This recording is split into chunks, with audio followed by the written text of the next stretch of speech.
niña. Ay, no seas imbécil. Hola, ¿cómo están? Bienvenidos al Sensacional de Historia Mexicana. Este que les habla es Chuy Campos y les doy una cordial bienvenida a todos ustedes este día que la verdad a mí me tiene muy emocionado, este 6 de febrero. La verdad me ha ido muy bien esta semana, querida comunidad. Hasta me gané unos tenis. Así se los pongo por andar estudiando cosas del Mictlán. Pásmense ustedes, me gané unos tenis. Y bueno, pues para que vean, ¿no? Tenía ganas de mostrarle a la comunidad mis tenis, pero la verdad se me hacía de fanfarrón, entonces no lo hice. Qué bueno que anden por acá, querida comunidad. Yo estoy muy contento de traer el día de hoy uno de los temas en serio tópicos de pues lo que es la narrativa sobrenatural, la narrativa fantástica. Y bueno, qué mejor que con el invitado que voy a tener, que es pues un crack en este tipo de vainas y que, bueno, pues en un momento voy a pasar a presentar mientras voy saludando a toda la banda, a toda la gente que está ya conectándose. Muchísimas gracias a toda la gente que se está conectando. Rosalí, miren, ya nos está poniendo presente. ¿Qué onda? ¿Cómo estás? Alicia Hernández, buenas noches a todos. Pipo y Tony, hola, felicidades por tus tenis. Muchísimas gracias, hermano. La verdad, no pensé ganarme nada, solamente pues, dije, ¿por qué no? Yo me sé la respuesta, ¿por qué no? Y que me los gano. Nos pone Alma Olivares, hola. ¿Qué onda, Alma? ¿Cómo estás? ¡Qué emoción! Buenas noches, nos pone Caliope Agar. Graciela Segura dice, con el gusto de siempre, aquí atenta, saludos Chuy, felicitaciones por tus logros, muchísimas gracias. Nos pone José Genaro Pérez Vélez, hola Chuy, buenas noches, listo para disfrutar este programa, no olvidemos dar like en YouTube, buenas noches a toda la banda. Muchísimas gracias, la banda que me está ayudando en YouTube, en serio, yo le tenía un pavor tremendo al YouTube, para mí era algo así como meterme a periférico con una itálica de 125, algo así, ¿no? Y dije, bueno, pues me voy a aventar y la neta pues está jalando, está chido. Muchísimas gracias a todos los que me echan la mano con el canal. Hola, nos ponen, ¿qué onda? Sergio Hernández Galeana, hola, saludos a toda la banda. Me preguntaba Sergio si había salido con Fernanda Tapia. Sí, la querida Fernanda Tapia me invita ocasionalmente a hablar sobre los barrios, porque aparte de este trabajo tan bonito que para mí es el 100% de mi mente siempre está pensando en lo fantástico y en lo sobrenatural. Bueno, pues también la hago de cronista, ¿no? Y luego Fernanda Tapia, el profe Héctor de Mauleón también me invita, la querida Beca Duncan, me invitan a hablar de las calles. Entonces, pues sí andamos ahí y siempre regañando a la querida Fernanda Tapia porque se quita el cubrebocas a cada rato. Y yo le digo, señora, por favor, serénese, gobiérnese, que hay una pandemia. Pero no me hace caso, ¿no? Acá nos pone Lupita Jaramillo, invitadazo, sí, un invitadazo, ahorita lo pasamos ya estoy a nada de... Yasmín busca a Aladín, qué nombre, Dios mío, qué belleza de nombre, imagínate que así se llamara de verdad. Yasmín busca a Aladín.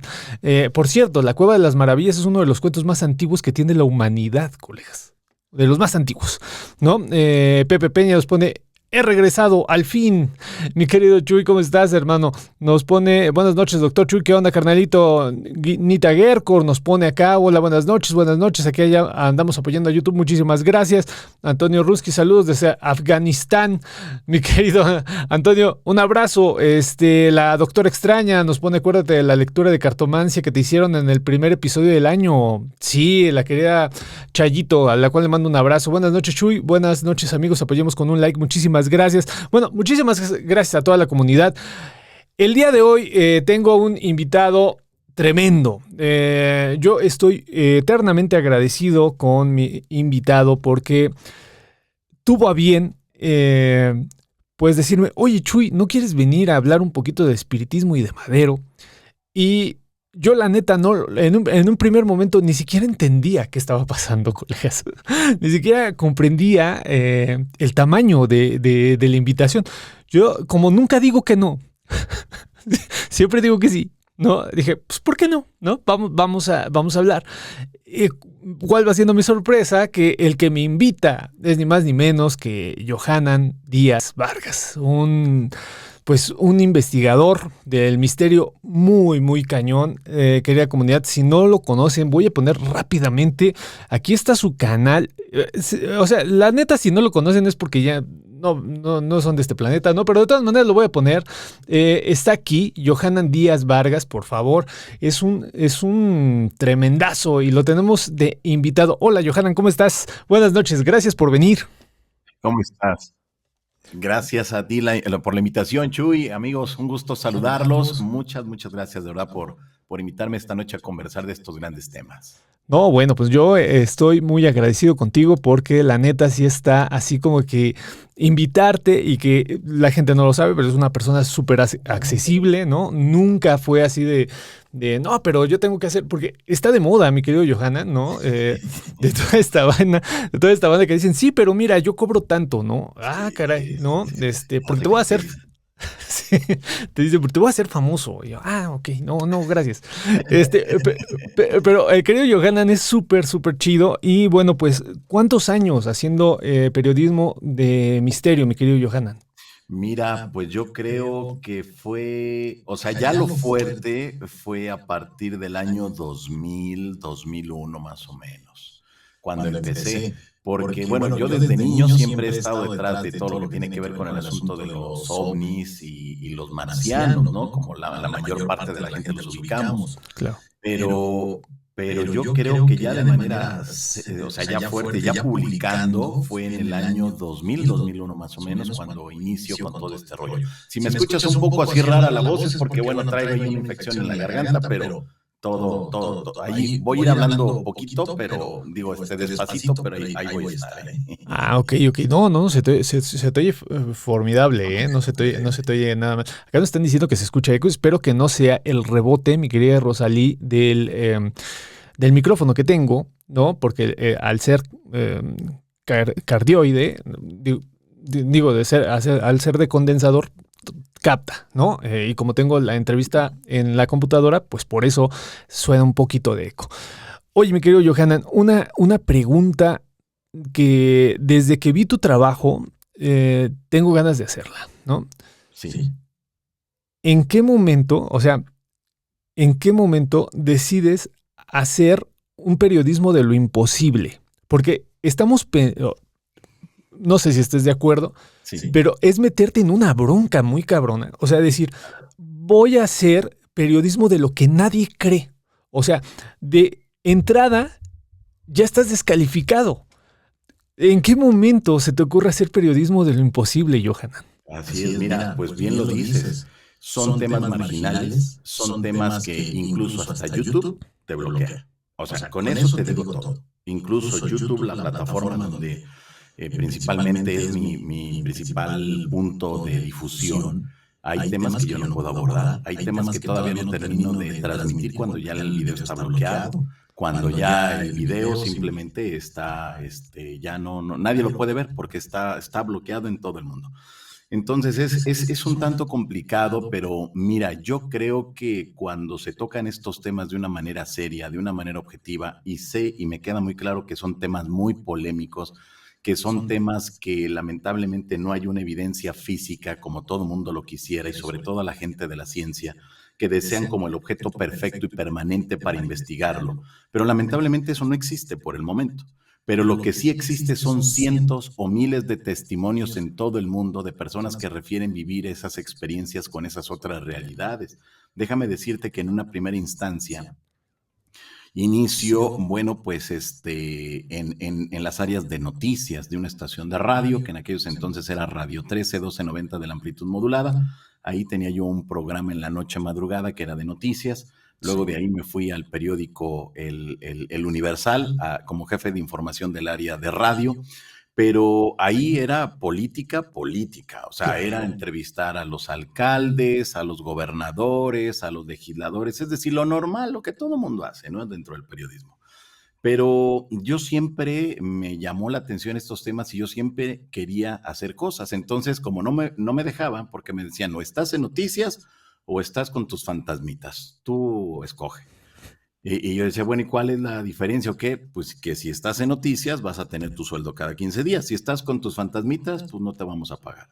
Pues desde luego que no hay ninguna ningún Sí, tipo de comparación y lo primero, pues bueno, me quedo en noticias, pues ¿qué hago? De claro. ahí dependía mi familia. Entonces, ya después con el tiempo, poco a poco, comencé a hacer colaboraciones en radio, en televisión, pero con un seudónimo, o sea, no siempre lo firmé yo. Ok, Y luego ya con el tiempo, cuando estuve en el Universal, recuerdo que en algún momento hice la propuesta de si podía yo escribir algo sobre ovnis, fantasmas y todo ese rollo. Y lo primero que me dijo la quien era mi jefa, ¿eso me va a costar? No. Ah, entonces sí, escribe todo lo que tú quieras.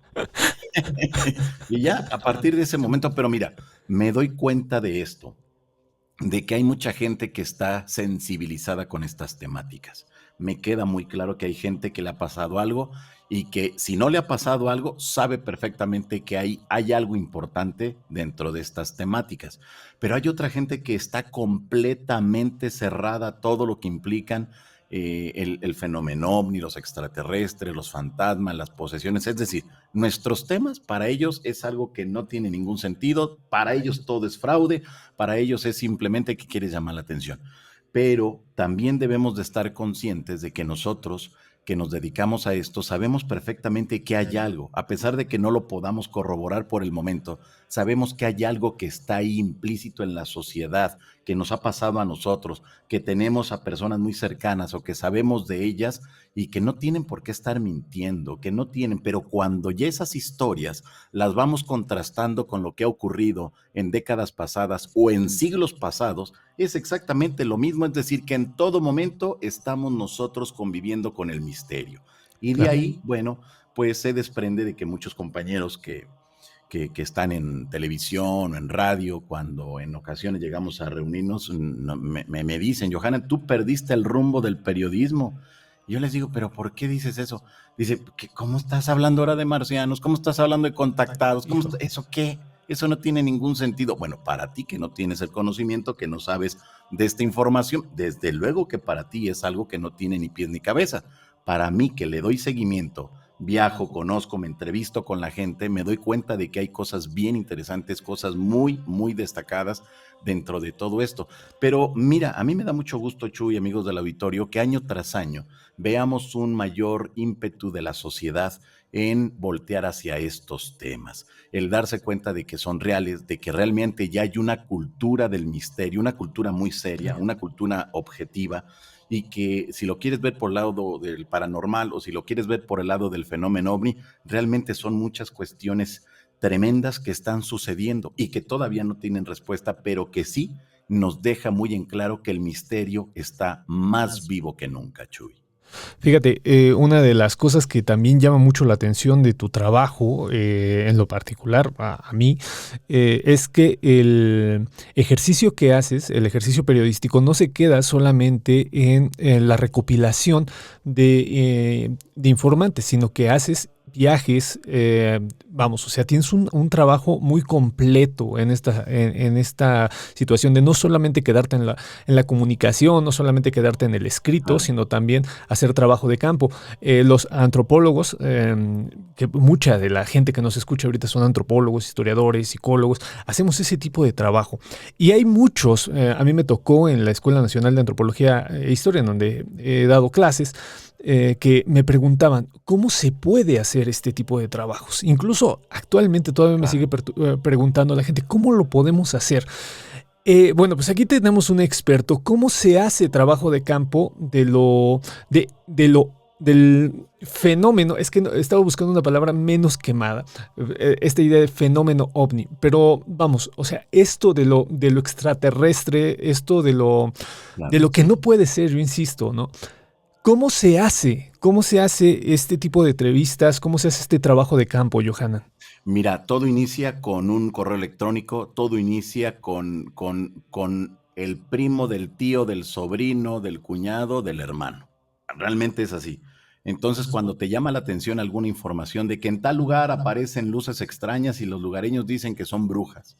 Ah, entonces, bueno, y ahí como que yo por lo regular tengo bitácoras, entonces voy anotando ahí los puntos y ya cuando hay así como que unos 8, 9, 10 por mucho reportes de un mismo lugar, cuando tengo oportunidad o ando cerca, me paso al sitio. Y hay ocasiones que no le doy mucha importancia a esos relatos, pero cuando estás en el lugar es alucinante. Mira, te pongo un ejemplo.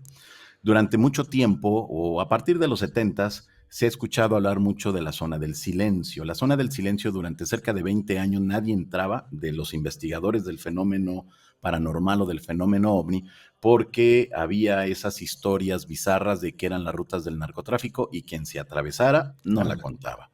Entonces hubo muchos problemas para poder entrar y hasta el 2019, en el mes de febrero, logramos entrar. Logramos con las autoridades de los municipios que rodean a la zona del silencio poder entrar.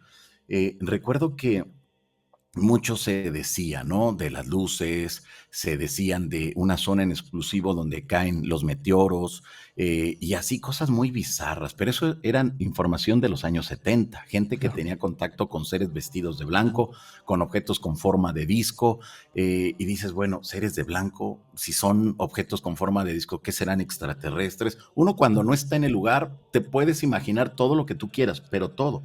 Cuando estás en el sitio, que surge de esos rumores, de los pocos lugareños que hay dentro de la zona del silencio, porque hay comunidades dentro de la zona del silencio, muy poquitos, pero hay. Entonces, cuando uno llega, comienza a hablar, ellos te manifiestan ese tipo de historias de una manera normal, natural, porque lo viven a diario. Desde personajes altos que los describen de 2 metros, cuerpos casi perfectos, que en ocasiones, y solamente eso, en ocasiones llegan a tener relaciones sexuales con las mujeres de la zona. Es algo que no se sabe, es algo que estamos redescubriendo realmente. Y todo inicia con eso, con el testimonio, con el rumor, con la historia, con la anécdota de que alguien va de campamento y de repente se aparecen unas luces extrañas. Y yo comienzo, en esas bitácoras que te digo, comienzo a apuntar los lugares, las fechas, así a grandes rasgos, porque sé que cuando ya hay un cúmulo de varios reportes de una misma zona, hay que ir. Lamentablemente al 2022 ya no es tan sencillo irte a los lugares. Antes yo recuerdo que me iba con mi mochila, en mi equipo, y a cualquier lugar, pero literal a cualquier lugar de la República Mexicana. Al 2022 es impensable hacer eso. ¿Por qué?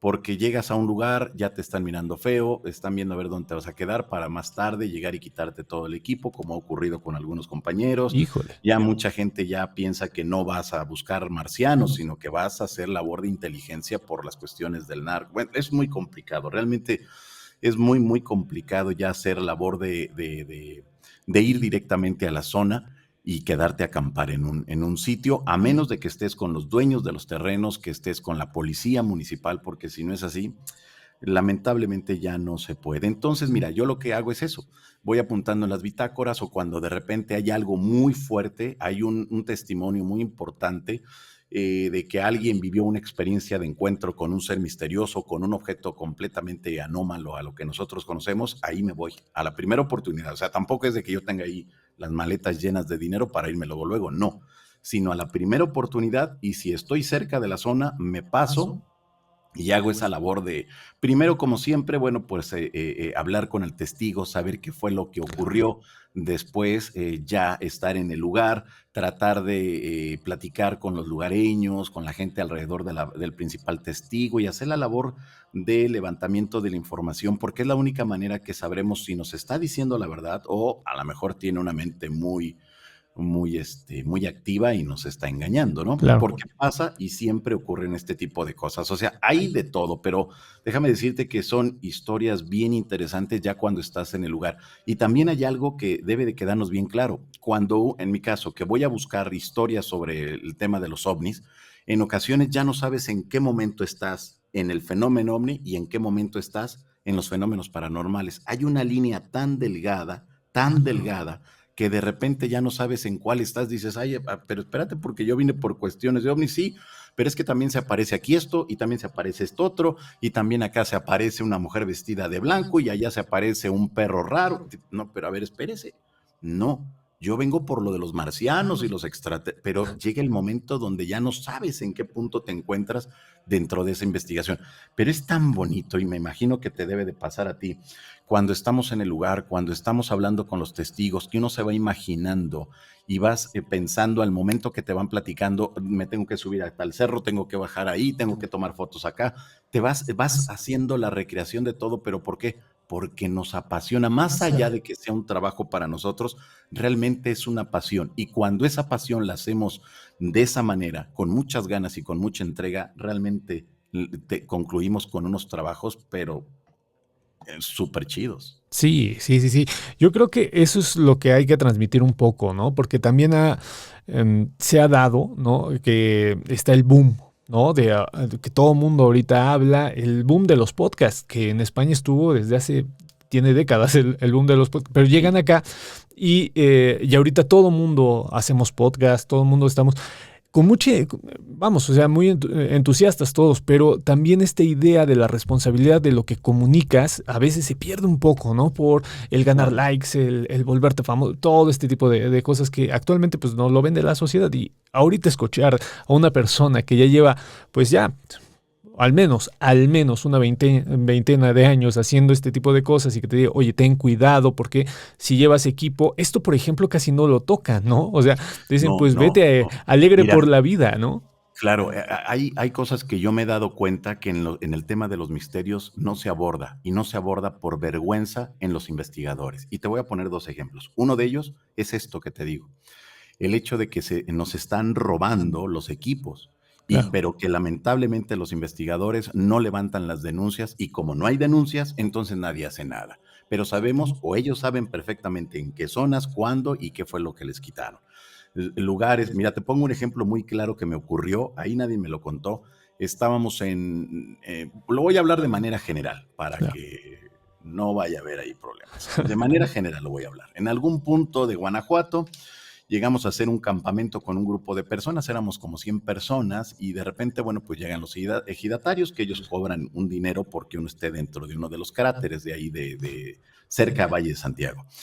Y de repente, bueno, pues llegan otros señores, ¿no? Que querían una cierta cantidad por cada uno de ellos. Entonces, se le pagó al municipio, se le pagó a los ejidatarios. Dices, oye, pero espérate, pues si no traemos maletas de dinero allí, ¿no?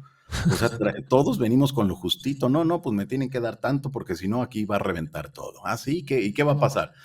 Y bueno, pues me enseñaron todo lo que iba a suceder. Entonces, optamos por pagar lo que teníamos que pagar, pero jamás regresamos ahí. Claro. Jamás regresamos porque ya no son zonas seguras. Porque si vas a un lugar, llevas a personas, estás en un campamento y por más que vayas a buscar ovnis, marcianos o lo que tú quieras, ya las circunstancias cambian. Sí. En otro momento íbamos hacia Foco Tonal, en el estado de Jalisco, y quedó el autobús de nosotros en medio de una balacera.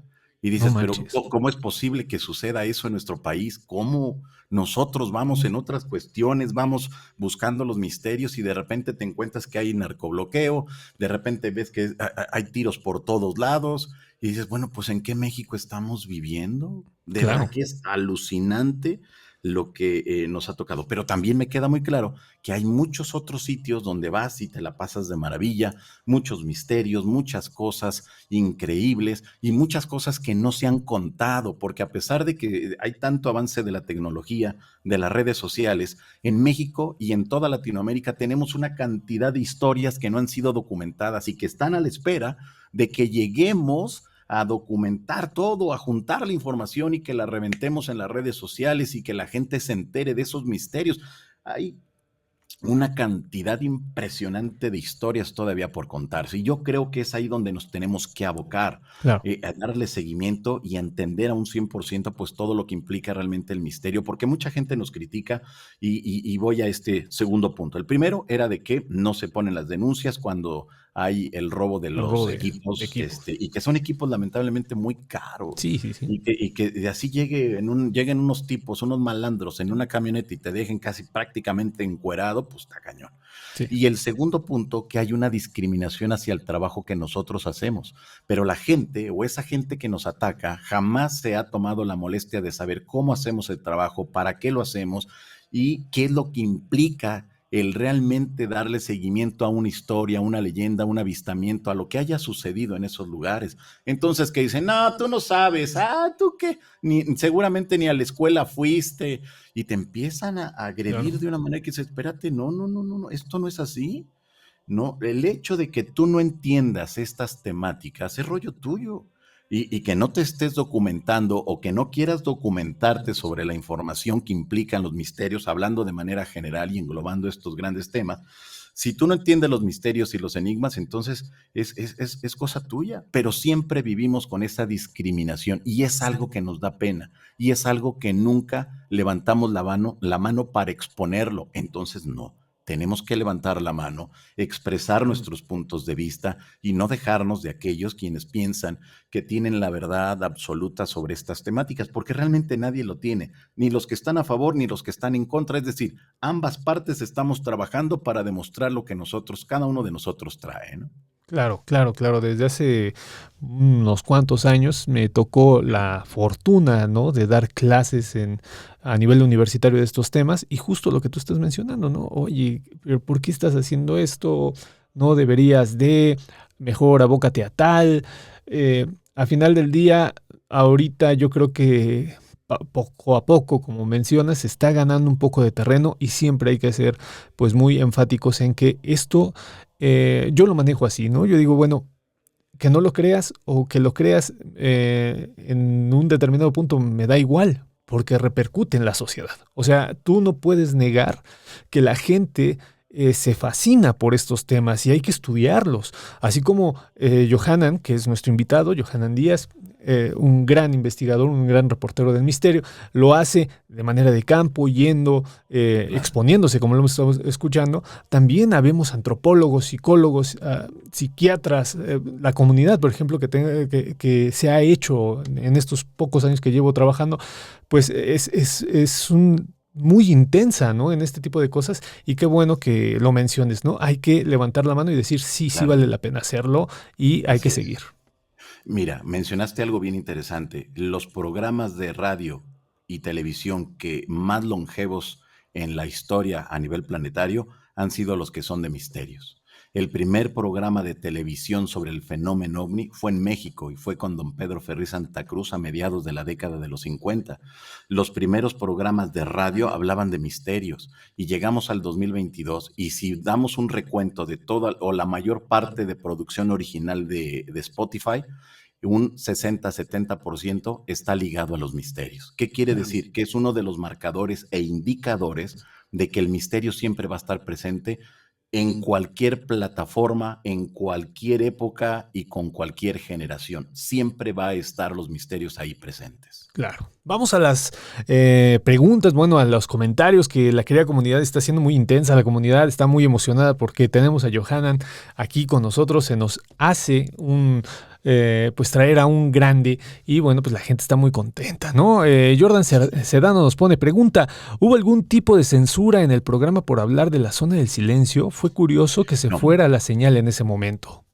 no, fue ahí nada más cuestión del internet, pero mira, déjame decirte que la zona del silencio hemos encontrado, junto con mi esposa Lourdes Gómez, le hemos dado seguimiento a muchas de las cosas que se aseguran que pasaban en la zona del silencio y que al 2022 siguen ocurriendo. Avistamientos de luces misteriosas, el secuestro de personas, el encuentro con estos seres vestidos de blanco, plataformas que pareciera que están subiendo. Este dato es bien interesante que lo he encontrado en las zonas del desierto de la zona norte, que es zona norte de México, sur de los Estados Unidos. Una especie como de camión, pero es imposible que en esa zona lleguen los camiones de volteo o de estos de que transportan material para la construcción, Sí, sí. porque como la arenilla del desierto está muy floja, empiezan a sumirse, se empiezan a bajar. Entonces es imposible, no hay carreteras ahí, no se puede, no puede entrar. Y desde la década de los 50, los pocos lugareños que andaban por ahí refieren que había una especie como de plataformas, ellos dicen que eran los camiones, personajes vestidos de blanco que estaban subiendo como una especie de piedras a esas plataformas. Ellos volteaban hacia algún lugar, volteaban nuevamente a donde los estaban viendo y ya no estaban, habían desaparecido. Cuando estos jóvenes iban a las comunidades a decir lo que habían visto, inmediatamente todos iban. Los de esa comunidad, que te estoy hablando, comunidades de 20 personas, ¿eh? No hay Claro. más, o sea, no hay más. iban hasta el lugar y se daban cuenta de que alguien había estado trabajando, pero ¿cómo? No había huellas de que hubiera sido un automóvil, un camión, un algo. Y esto mismo lo he encontrado en La Rumorosa, en el estado de Baja California. Y esto mismo lo he encontrado en Mexicali, siempre en la zona del desierto. Pareciera que hay un elemento que les llama la atención de la zona del desierto y que esto es algo bien interesante. Y les doy otro dato. A mediados de la década de los 70 cayó el famoso cohete Atenas, que fue enviado desde los Estados Unidos para cuestiones militares. Curiosamente, ese cohete Atenas cayó en el mero centro de la zona del silencio. La versión oficial refiere de que lo encontraron 2 semanas después del impacto. Los lugareños nos dicen, ellos, los militares, estuvieron 1 semana antes del impacto. 1. 2, caray. después del impacto estuvieron horas después. Se asegura, y hemos encontrado los registros fotográficos donde el principal argumento era de que Estados Unidos había lanzado ese cohete que iba para otro lado, no tenía por qué haber tocado suelo mexicano, pero se estrelló en el mero centro de la zona del silencio. ¿Qué fue lo que se dijo? Que tenía un elemento radioactivo, por lo tanto tenían que quitar toda la arenilla y limpiar todo para que no hubiera ningún residuo. En las fotografías que hemos encontrado, los lugareños, los pocos lugareños que ayudaron, no tienen ningún tipo de protección en sus cuerpos, ni la gente de Estados Unidos. ¿Qué quiere decir? Que posiblemente, y solamente eso, posiblemente no fue elemento radiactivo lo que cayó ahí. Y que lo que ellos argumentaron como el principal pretexto para ingresar a México, construir 4 kilómetros de vía férrea para sacar toneladas y toneladas de arenilla del desierto, sacar las plantas, sacar los animalitos, sacar todo lo que se encontraron ahí, se lo llevaron. Y a la fecha solamente hay una gran plancha, que es una especie como de pasta que está en el piso, que se aseguran que les dijeron en aquellos entonces, en los 70, los lugareños, que conforme iban pasando el tiempo, la radiación iba a disminuir y que no iba a pasar absolutamente nada. Y está el lugar. Y mira que lo encontramos de manera fortuita, o sea, no sabíamos, nos perdimos en medio entre Durango y Coahuila, fuimos para buscarlo y de repente nos dijeron, ustedes vienen a lo del cohete. ¿Cuál cohete? El cohete Atenas. ¿Cuál cohete? ¿Aquí cayó? Sí, aquí está a 2 horas yendo hacia la zona cero. Y pues imagínate, yo como loco, porque después de 40 años nadie había regresado a la zona del silencio. Y por último, les doy otro dato.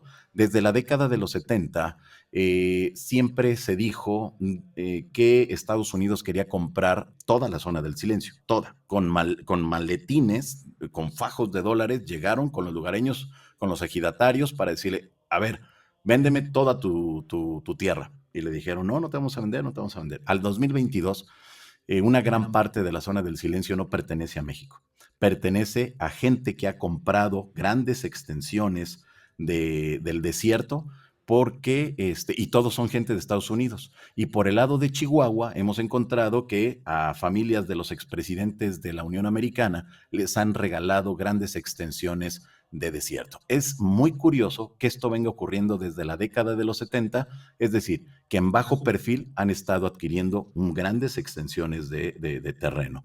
Así que hemos encontrado muchos datos bien interesantes y ahora entiendo por qué durante 20 años estuvo esa idea de que era el narcotráfico quien controlaba esa zona, cuando los propios lugareños nos dicen, no, es que no hubo nada de eso, nos dejaron morir, el gobierno nos dejó solo y no nos dio ningún tipo de apoyo en esos 20 años. ¿Qué quiere decir? Que alguien, y me estoy escuchando bien conspiranoico, pero es real, lo hemos encontrado, que alguien le convenía que nadie se diera cuenta de lo que estaba ocurriendo al interior de la zona del silencio. Híjole, es que a mí, mi querido Johanan, qué historia. Mira, yo generalmente, ¿no? Estoy siempre dudoso de todo por mi formación, ¿no? Pero pienso en la mitología, toda la mitología que estás contando, porque hay todo, o sea, esta incorporación de los elementos extraterrestres a las mitologías, ya lo decía un gran psicólogo que es Joseph Campbell, ¿no? Lo decía muy fuerte y claro, ¿no? Las nuevas mitologías tienen que ver con el espacio, tienen que ver con este tipo Sí. de que se les llama teorías de la conspiración, pero que generan todo pues un corpus legendario. Y ahorita lo que nos acabas de contar es tremendo, porque encontrártelo, querida comunidad, yo insisto, la idea de encontrarlo, o sea, vayan un poquito más allá de si es real o no. La idea de encontrarlo ya es una joya en sí. O sea, ya nada más encontrar eso y que te digan 20 personas, es que aquí cayó este cohete y está pasando esto. Bueno, o sea, se los juro, ni Ian Fleming, que fue el que inventó la novela del 007, bueno, ni en sus más mórbidos sueños hubiera pensado un guión tan poderoso. O sea, lo que nos está contando Johanan es de un poder sensacional. Creo que vale su peso en oro. Muchísimas gracias. Vamos a seguir con los comentarios porque hay para aventar para arriba. Nos Perfecto. preguntan cuál ha sido tu caso más importante e impactante. Un caso que ocurrió en la Ciudad de México el día 14 de febrero del año 2000, que estamos a punto de que se conmemore un año más.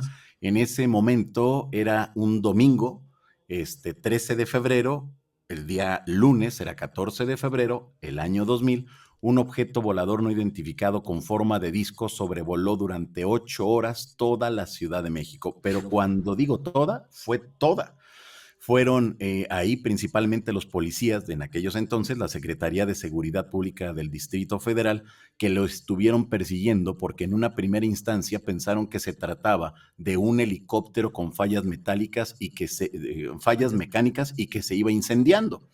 Como lo vieron muy abajo, todos activaron los protocolos y dijeron, se va a estrellar y esto va a ser un caos. Sí, claro. Entonces lo empezaron a seguir, hasta que de repente llegó a la vocacional número 8, al campo de fútbol americano, descendió hasta 3 metros del piso, nunca bajó, aunque hay Wow. versiones que dicen que descendió, no es cierto, no descendió. Yo estuve ese mismo día, 14 de febrero por la tarde, ya entrevistando a los policías involucrados en ese asunto. Y bueno, todos me decían, nosotros tomamos fotografías porque ellos traían una cámara, pero en el año 2000 todo el equipo era análogo, nada Claro, digital. claro.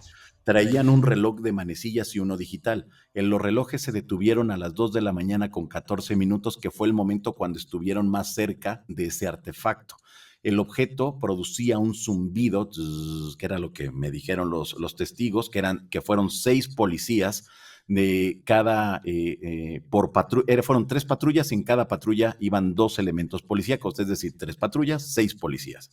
Hablé con los 6, todos dieron su punto de vista y me dijeron, algo sucedió porque al momento de que nosotros regresamos, cuando ya vimos que en el callejón que está atrás de la vocacional número 4 o de la ESIME, de ahí de Ferrería, bueno, pues las patrullas no encendían. Ya no, o sea, todo el sistema eléctrico de las patrullas falló. Se detuvieron a las 2 de la mañana con 14 minutos los relojes. Al momento de disparar y tomar fotografías al objeto, el rollo se veló. Pero esto que te acabo de enumerar eran de policías que se enfrentaron con un algo que ellos no entendían qué era. Ellos pensaban que se trataba de un helicóptero con fallas mecánicas que se iba incendiando. Pero lo que te acabo de enumerar son las características que siempre vamos a encontrar de estos objetos con forma de disco y que fue avistado por una cantidad impresionante de personajes de la policía, desde la zona norte a la zona Claro. sur, del este al oeste. Y mira que después tuve acceso a los documentos oficiales por parte de la Secretaría de Seguridad Pública, porque hice todas las peticiones al momento, porque era el momento Claro. de darle seguimiento a uno de los casos más importantes en la Ciudad de México. En aquellos momentos era el doctor Alejandro Hertz Manero, quien era el secretario, y recuerdo que cuando tuve oportunidad de llegar a él para preguntarle, que me dejó nada más hacer 2 preguntas sobre el tema, le dije, oiga, ¿es cierto? ¿Usted respalda lo que están diciendo sus elementos policíacos? Y me dijo así tajante, duro, frío, si ellos reportaron que vieron eso, es porque realmente lo vieron. No. Dices, ay, caray, pues qué bueno. No hubo censura, ¿eh?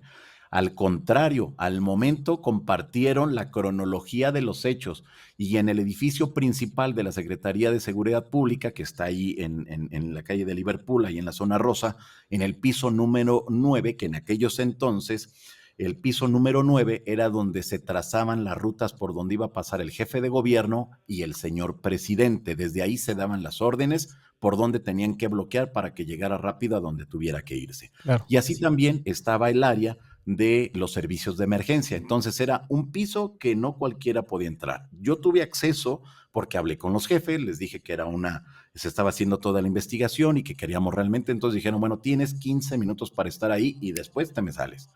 Y bueno, pues dije, pues va. Tuve oportunidad de hablar con los que estaban en ese momento, los policías que estaban vía radio recibiendo de la zona norte, de la zona sur, de la zona este, de la zona oeste, de la zona centro. Y les dije, bueno, ¿y qué era lo que veían? Dice, mira, todos comenzaron a reportar la presencia de un objeto con forma de huevo muy luminoso y que lo veían que se movía rápidamente de un punto a otro. Y yo le decía, ¿y usted qué hacían aquí? Dice, mira, si te das cuenta desde el piso donde estamos, el piso número 9, se veía toda la ciudad, o sea, se alcanzaba a ver todo, pero cuando te digo todo, 360 grados de la ciudad. Y dice, y de repente veíamos del puntito por acá y de repente lo veíamos por allá. Dije, wow.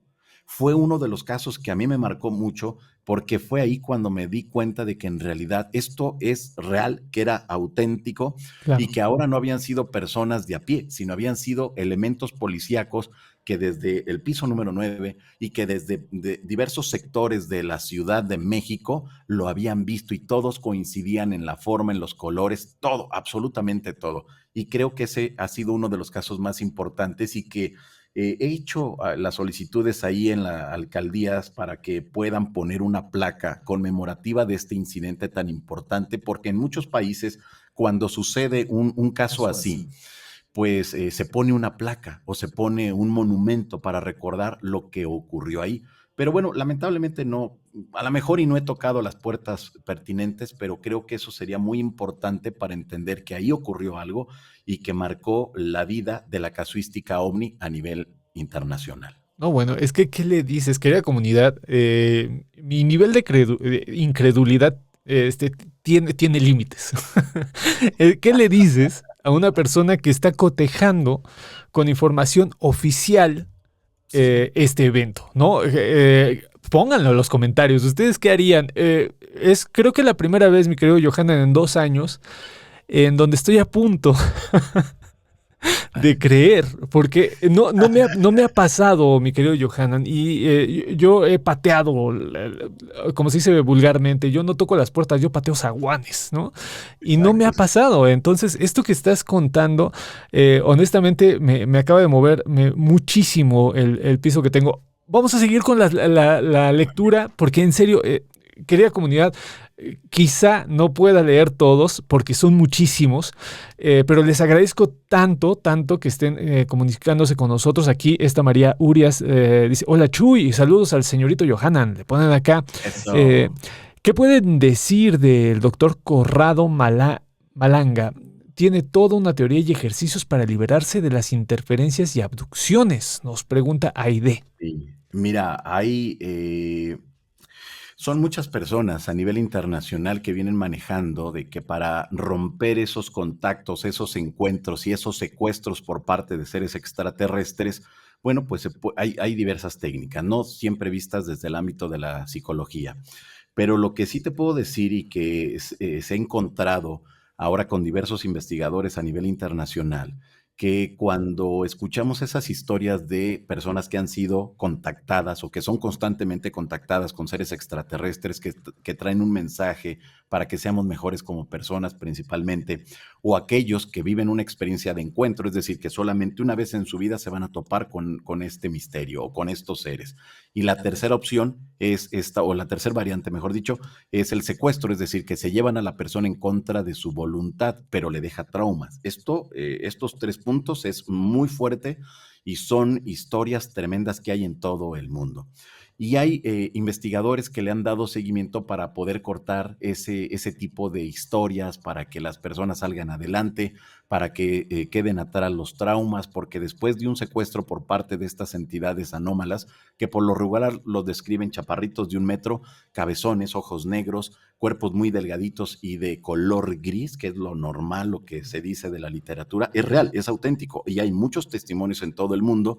Entonces, bueno, pues ellos dan una serie de técnicas para que la gente se quiten esos bloqueos y pueda nuevamente mirar hacia el cielo, salir por las noches, porque quedan traumas tremendos para esas personas. No es algo, mira, a mí me llama mucho la atención que en ocasiones haya personas que van por la vida presumiendo que fueron secuestradas por los extraterrestres, y eso no es cierto. Cuando una persona, y la misma palabra lo dice, cuando una persona ha sido secuestrada por humanos, queda traumada. Pues ahora imagínate por seres que son completamente distintos a nosotros y que te meten cosas por todos lados, y es literal, por todos lados. Entonces la gente queda traumada y son los que menos quieren hablar sobre esos casos. Desde luego.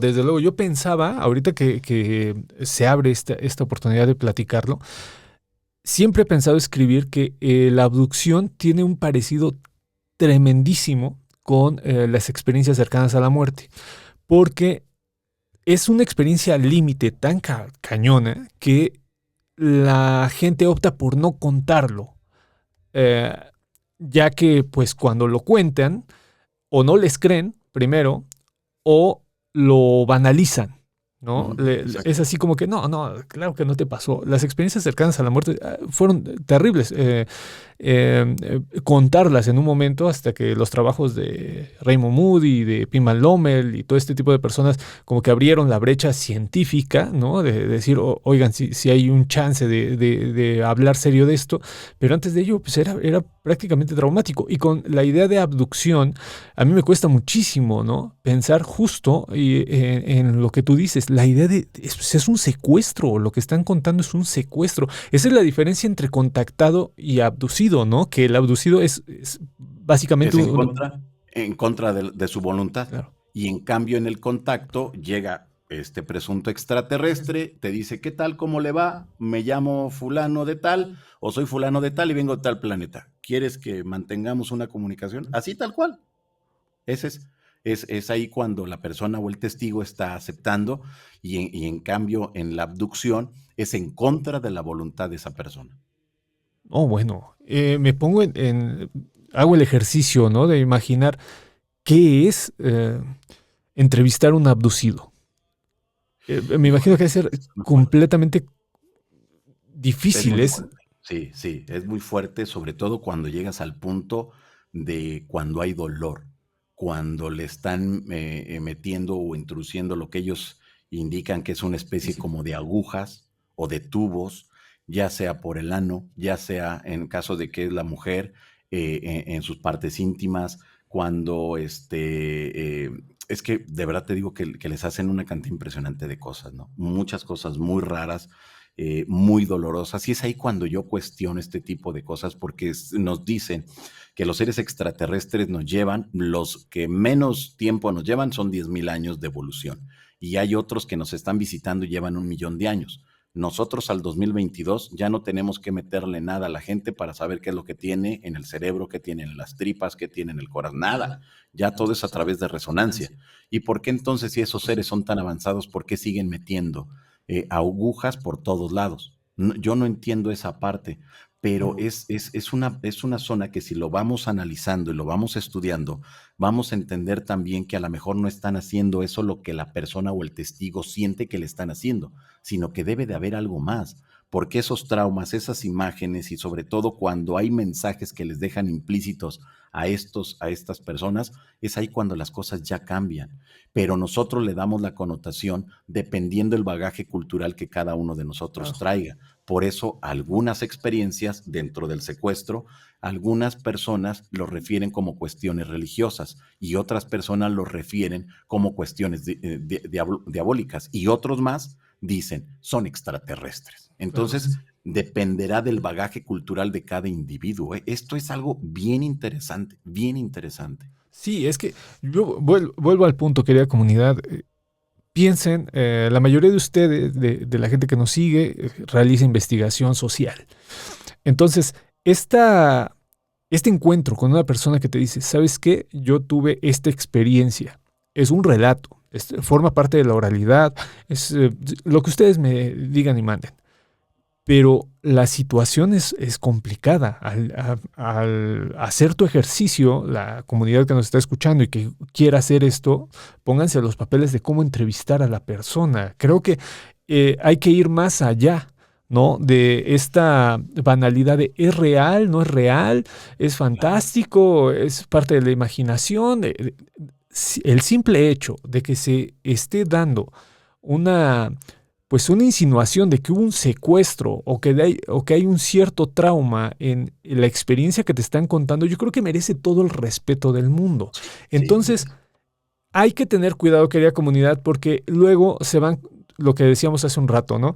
Ay, es que es periodismo de misterio. Ay, es que pues no es serio. No, no, a ver, espérate. Las personas son serias, las experiencias por algo te las están contando y hay que tener, esto lo decía mucho la antropología clásica, principalmente Malinowski, que es el que cambió toda la forma de hacer antropología, decía, hay que tener un respeto a la persona que te está dando el tiempo de regalarte un pedazo de su vida. No te están regalando cualquier cosa. Entonces, decir, te voy a regalar un pedazo de mi intimidad para que tú entiendas por lo que pasé o por lo que pienso que pasé en el caso de que tú creas que no es cierto, pues merece un respeto y un orden y hay que hacer las cosas con compromiso, querida comunidad. Entonces, esto lo cuento para que no se vayan con esta idea de que, ay, me están contando historias de marcianos, lo voy a tomar como si estuviéramos echando desmadre. No, no, no, no. Y creo que hay que tener mucho respeto en lo que se hace. Por eso no nos sí, toman en cuenta, colegas, porque nosotros sí. mismos no nos lo hacemos. Mira, creo que estás dando un punto o estás tocando un punto bien interesante. Si nosotros mismos no le damos el valor y la importancia al tema que estamos estudiando, al tema que estamos analizando, no vamos a poder avanzar y nuestros temas nunca serán tomados en cuenta. Afortunadamente, en el 2022 ya hay más personas desde las academias, desde las universidades, que están abriéndose a la posibilidad, pero ya eso ya habla mucho. Y eso es muy bueno porque desde ahí, mira, te pongo un ejemplo muy claro. Después de todo este rollo que hay en Estados Unidos para abrir los archivos de qué tanto sabe las Fuerzas Armadas y las áreas de inteligencia sobre el fenómeno ovni, que ya Estados Unidos de manera abierta y tajante ha confirmado, existen, pero no sabemos qué sean. Pero desde luego no podemos negar que puedan venir de otros planetas. Ya con eso nos están diciendo mucho. Sí. La principal potencia a nivel planetario no sabe qué es y lo está reconociendo. Universidades en Europa en estos momentos están haciendo lo necesario ya no para darle seguimiento al tema del ovni, o sea, a la lucecita, no. El siguiente punto es hacer contacto con quien venga dentro de esa cosa voladora. Dices, a ver, espérate, pero ¿cómo?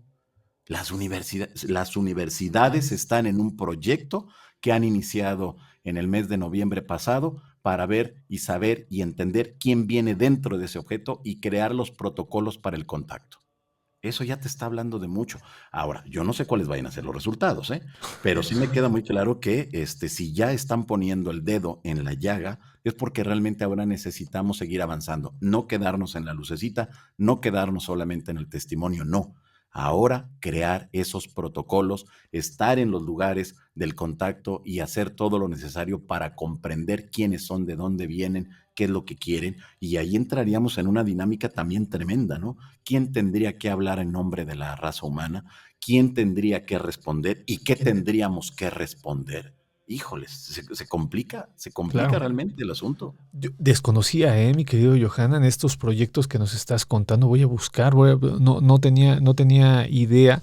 Me he quedado con este primer momento, ¿no? En donde se empiezan a abrir en las universidades discusiones desde la historia, desde la antropología, tratando, por ejemplo, en el caso de la historia, de entender el fenómeno, no si es verdadero o es falso, sino entender la complejidad del fenómeno, nada más, ¿no? La idea del antropólogo, ¿no? De entender la experiencia o cómo genera coerción y cultura este tipo de cosas, desde la filosofía. Hay un montón de aristas. No conocía la que mencionas, voy a investigar, pero lo que sí es que ahí está de nuevo. Cuando te empiezas a tomar más en serio lo que haces, pues ahí están los resultados, ¿no? Y creo que, Claro. pues, una literatura por lo menos, ¿no? Si no quieres creer en esto, por lo menos una literatura más fina sí que va a haber.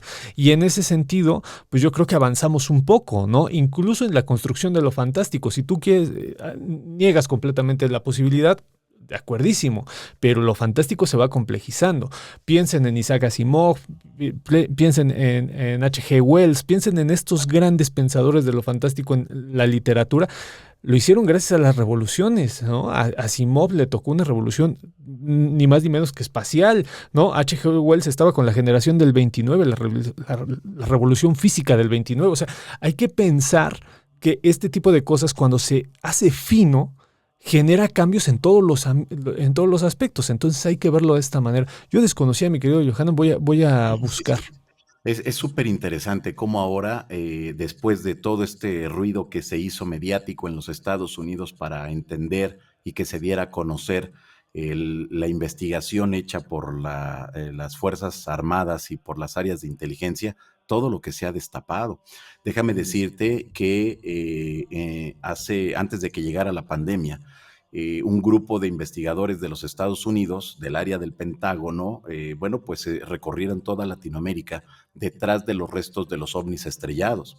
Muchas veces pensamos que en el tema de los ovnis no hay nada físico, pero sí existen los restos, los metales de ovnis que se estrellaron en algún momento de la historia, que se tienen documentados a partir de finales de la década de los 40 y que algunos de esos restos que quedaron y que alguien los guardó y de repente lo compartieron con los investigadores y que a su vez los investigadores lo guardaron y que llegan hasta nuestros días, han sido investigados por las principales empresas que en estos momentos le proveen de tecnología y de nuevas aliaciones al gobierno de los Estados Unidos. Durante la administración de Donald Trump se creó un comando espacial y todos nos quedamos pensando, bueno, un comando espacial, pero pues si no podemos llegar todavía al espacio exterior como para andar patrullando todo el planeta. No, el asunto es de que dejaron sentadas las bases de lo que viene. Es decir, desde el punto de vista teórico, la especie humana, hablando en general, todos los que vivimos en el planeta, la especie humana ya tiene de manera teórica cómo una nave puede estar en el espacio exterior dentro de nuestra atmósfera y desplazarse al interior de los océanos. Es decir, ya está en lo teórico, pero lo que falta es la aleación. Por eso, ahora se abocaron a darle seguimiento y han estado cabildeando con las Fuerzas Armadas de diversos países de Latinoamérica, han estado cabildeando también con los investigadores para que les proporcionen un fragmento de esos metamateriales.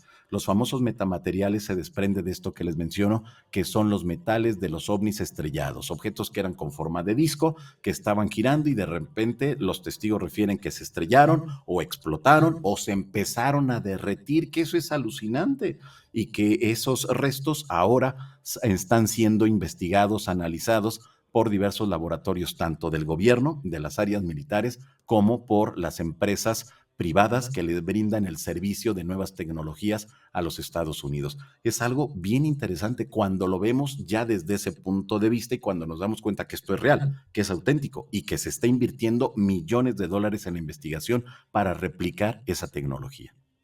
Oh, increíble.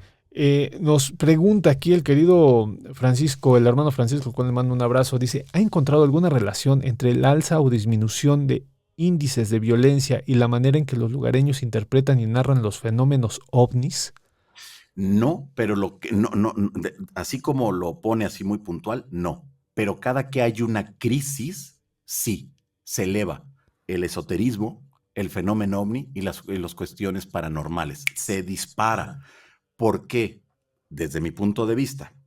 Lo vivimos nosotros en la devaluación de cuando sale Salinas de Gortari, allá en el 94, con esta gran devaluación que afectó a todo México. Bueno, afectó a todo el mundo, el famoso efecto tequila. Entonces nos dimos cuenta que el chupacabras fue el principal motor del gobierno para tapar todo lo que estaba ocultando. ¿Cómo olvidarlo? Cuando nos decían que el chupacabras se estaba atacando y se estaba comiendo a la gente o la había rasguñado o ya habían encontrado las huellas en todos los noticiarios, en todos los periódicos, en todas las revistas, fue un distractor utilizado por el gobierno de ese momento para tapar lo que venía, la devaluación y también que se elevaron los costos de los productos de la canasta básica. Y este mismo ejemplo se utilizó en la década de los 70 y estos dos ejemplos se utilizó también a mediados de los 70. Es decir, he encontrado en la historia de la política en México que en 3 o 4 veces se ha utilizado el fenómeno ovni como un distractor. El último que trataron de hacer fue con las luces que dio este video que da a conocer la Secretaría de la Defensa Nacional, que en el estado de Campeche, a través de tecnología muy avanzada, en el 2004 logran captar la presencia de 11 objetos que a simple vista no se veían, pero con las cámaras de visión infrarroja estaban ahí esos objetos. Pero no les salió bien porque no lo manejaron bien y después fue un rollo. Pero sí te puedo decir que cuando hay devaluaciones, y no solamente en México, sino a nivel planetario, siempre donde veamos una devaluación vamos a encontrar que los temas del misterio se disparan, pero El cañón, exponencialmente. sí. Sí. Órale. Acá nos pregunta Enrique Sedlenmen. Perdón por mi pronunciación, hermano. Soy malo en esto. Dice, hola Johanan, ¿has visitado Wadley en San Luis Potosí? Hace unos años un grupo de amigos visitamos ese lugar y nos tocó ver luces extrañas en el desierto. Las luces parecían danzar en el horizonte nocturno y los lugareños decían que eran brujas. Si no lo veo, no lo creo. Sí. Sí, se le da por lo regular. Yo he encontrado que la gente, al momento de que no puede darle una explicación de lo que está ahí, menciona que son brujas. Y cuando ya le preguntas a la gente ya de mayor edad de esas comunidades, te dicen, no, yo desde que era niño siempre había visto que las brujas andan danzando, andan para aquí, y hay rituales que ellos refieren para cazar a las brujas. Pero pueden ser brujas, pueden ser también luces de algún elemento que se encuentre en el subsuelo de algún mineral. Puede ser también de una interpretación de que ahora la gente diga que son ovnis. Es decir, todo dependerá, y vuelvo al punto de eso que mencionaba minutos atrás. Lo que la persona traiga en la mente, en la cabeza, su bagaje cultural es la interpretación que le va a dar a esos objetos o a esas luces. Claro, claro, eso es muy importante porque la cultura es la que moldea, yo lo he dicho en varios programas, ¿no? Hay una semejanza tremenda con las apariciones de ovnis, las de brujas y las de la Virgen María. O sea, Sí, tienen, sí, sí, tienen sí. un parecido extraordinario, pero la gente las va decodificando dependiendo de lo que su referente cultural le permite. O sea, Mira, perdón, Chuy, ahorita me estoy acordando de algún dato así, muy, muy chiquito. En 1917, a partir del mes de febrero, los mediums de Portugal comenzaron a recibir, los mediums, o sea, los que estaban con el espiritismo y todo ese rollo, comenzaron a recibir mensajes de que el 13 de mayo de 1917 ocurriría un gran cambio para Europa y de ahí hacia todo el mundo. 3 meses antes, y fueron muchos mensajes que se publicaron en los periódicos de la época en Portugal. Hubo del mes de febrero hasta el mes de mayo una cantidad impresionante de apariciones de luces extrañas, de siluetas de mujeres, de hombres, mensajes, que en esos momentos todo mundo decía que se trataba de que el cielo ya había descendido y que, bueno, pues estaban dando lo necesario para que la especie humana siguiera avanzando en el paz, amor y unión. Llega el 13 de mayo del 17 y se da la aparición de la Virgen de Fátima y se da la famosa danza del sol y se da todos los fenómenos paranormales que están debidamente documentados. Qué curioso que de las primeras líneas que recibieron los videntes, al poco tiempo, de 3, 4 líneas que recibieron de mensaje, después haya crecido el texto. Una cuartilla, después fueron 2 cuartillas y dice, espérate, no, a ver, si el original son 4 o 5 líneas, ¿por qué con el tiempo creció? O sea, ¿en qué momento se hizo el milagro? Y ahí realmente sería la investigación. claro. ¿En qué momento de la historia creció ese texto? Pero sucedió y así está documentado. Y el tema es de que si ahí el más famoso fue el de la Virgen de Fátima, pero los pastorcillos, los videntes decían, era una mujer que comenzaba a hablar y al momento que hablaba no checaba con la voz, es decir, estaba desfasado una cosa con otro, traía una falda arriba de la rodilla, que eso era impensable en las mujeres, traer una falda arriba, bueno, muchos elementos, Y lo que más me llama la atención es de que si esa misma historia la viviéramos al 2022, ya no sería la Virgen, serían seres extraterrestres. Qué curioso. Sí, sí, sí, sí, es que va cambiando, va moldeando, la cultura moldea. Pienso, por ejemplo, en Garabandal, ¿no? También la Ah, misma también. situación, ¿no? O sea, Igualito, sí, sí, sí. entonces sí, es dependiendo. Acá nos ponen, esta Jack Cisneros nos puso un texto muy grande.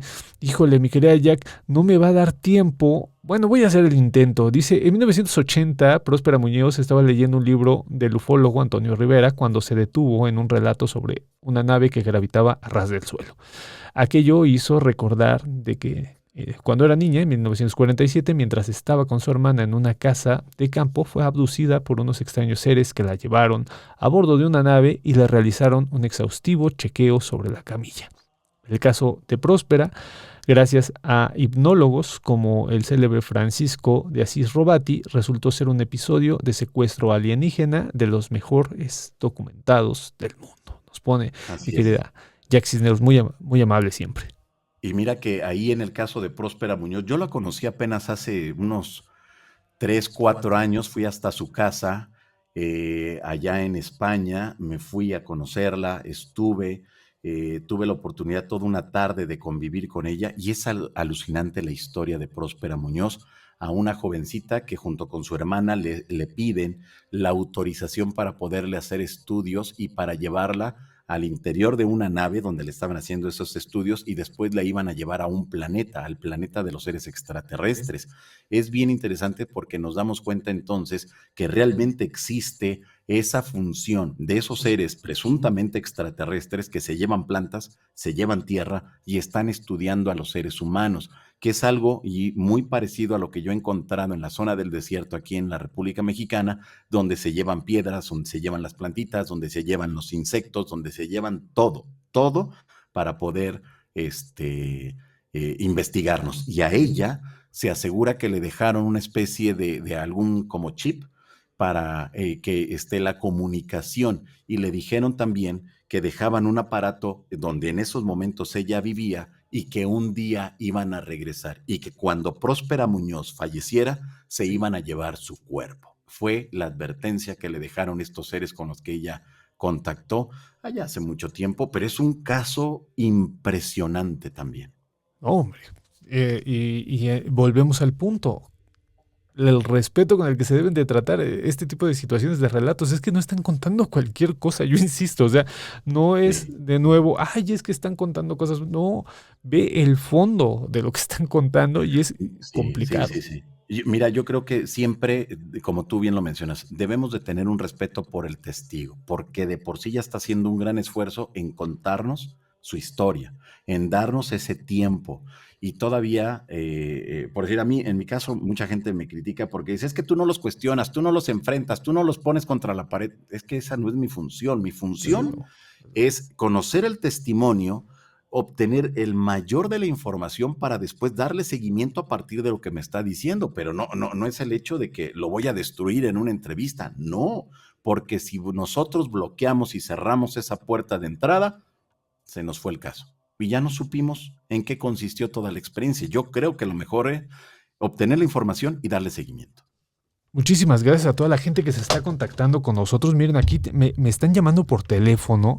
Generalmente recibo, pero mensajes de WhatsApp, colegas, porque se complica mucho la llamada por teléfono. Voy a recibirla por atención, pero generalmente no lo hago. Bueno, Hola, Chuy, ¿cómo estás? hola, ¿quién habla? Sebastián, de hecho creo que ya te había hablado en un episodio pasado. Ok, ok, ok. Y cuéntame, ¿qué nos quieres comentar, hermano? Igual hola ahí a Johan. Gracias, un Eh, saludo. buenas, buenas. Bueno, quería comentarles, yo cuando era muy pequeño, pues era más como a través de sueños, pero es que, ¿cómo te lo explico? O sea, he tenido demasiados sueños de abducciones. Pero llegó un punto en el que era tan recurrente que sí como que me llegué a cuestionar la posibilidad de que no solo fuera un sueño, porque Me han pasado como varias cosas, pero es justo en esa etapa donde estás como dormitando, ¿sabes? Que no estás ni del todo dormido ni del todo consciente. Sí, sí. Y era como algo muy, pues, entre interesante y a veces de miedo, porque había veces que recorría las naves y había veces que me llevaban a la fuerza. Ok. Pero lo interesante, te digo, es que siempre era dormitando, o sea, nunca fue de manera 100% consciente. En un estado, bueno, a este Sigmund Freud le llamaba prehipnagórico, ¿no? Que es este momento en donde estás entre dormido y despierto, ¿no? Hay gente que le dice estado de vigilia, pero el estado de vigilia es algo mucho más allá que el prehipnagórico, ¿no? El de vigilia es cuando ya estás, vamos, o sea, tu cerebro está como que entre apagado y despierto, ¿no? Entonces, veías cosas y ¿cómo llevas el registro, hermano? ¿Llevas algún Pues tipo de mira, registro? eso fue cuando tenía como unos 8 años. Ok. Y yo creo que fue como desde los 8 a los 11, pero es algo que tengo muy presente porque, o sea, pasaba, no te miento, por lo menos unas 3 4 veces al mes. Ah, caray. Era muy O sea, pero recurrente. lo curioso es que eran siempre como las mismas temáticas, o sea, recorría naves, pero me perdían las naves, y inclusive hubo 2 que 3 veces que me subían, pero era como en contra de mi voluntad. Ah, ok. O sea, era un tipo de abducción. Sí, sí. Ok. ¿Y recuerdas bien cuál fue tu último sueño o de un de repente dejaron de manifestarse de esta manera tus sueños? Pues mis últimos sueños, pues sí, fueron como hasta los 11 más o menos, Ok. y era recorrer naves, era recorrer naves, iba otra persona y yo, pero no podía salir de ahí, ¿sabes? ¿Y cómo era la persona, hermano? Pues, o sea, sí recordaba que como tal sí se veía humana, o sea, yo sabía que era otro humano, o sea, no recordaba que fuera un alienígena. Ok, o Pero sea, lo que sí ya estuvo más interesante fue como, tenía como 14, 15 años. Una vez más estaba, eh, como te digo, bueno, dormitando, se me olvidó el término que me dices. no te preocupes. Este, pero ahí ya no lo estaba soñando, ahí ya sentí que habían entrado a mi casa. O sea, sentía como los pasos y su energía, y sentía como que querían tumbar mi puerta y las ventanas de mi cuarto. Uf, Qué fuerte. tremendo, hermano, tremendo. Oye, y en la actualidad, ya en este momento, ¿cómo lo resuelves tú? ¿Cómo lo cuentas? ¿Para ti qué fue? Pues yo creo que sí fue como una manera de contacto, porque, por ejemplo, he visto también alineaciones que uno pues al principio piensa que son estrellas, ¿no? O que es un avión o algo así. Pero por ejemplo, la última vez que me pasó fue hace como 2 años en el Estado de México, estaba en el balcón y de repente vi un triángulo luminoso en el cielo. Y cuando lo empiezo a grabar, ya no estaba. O sea, trataste de grabarlo con el móvil. Ajá, sí, para pues tener como una evidencia.